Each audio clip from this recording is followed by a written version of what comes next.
வணக்கம். கள்ளக்குறிச்சி மாவட்டம் தியாகதுருகம் அண்ணாநகர் பகுதியில் உள்ள இருசக்கர வாகனம் மற்றும் 4 சக்கர வாகனங்களுக்கு வாட்டர் வாஷ் செய்யும் கடை உள்ளது.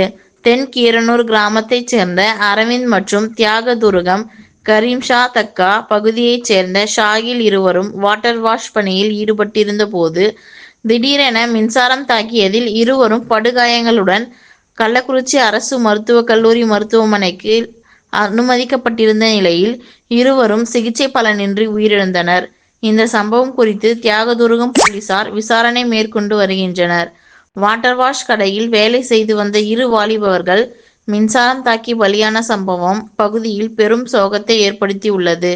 ரெட் நியூஸ் தமிழ் செய்திக்காக கள்ளக்குறிச்சி மாவட்ட செய்தியாளர் முத்துக்குமரன்.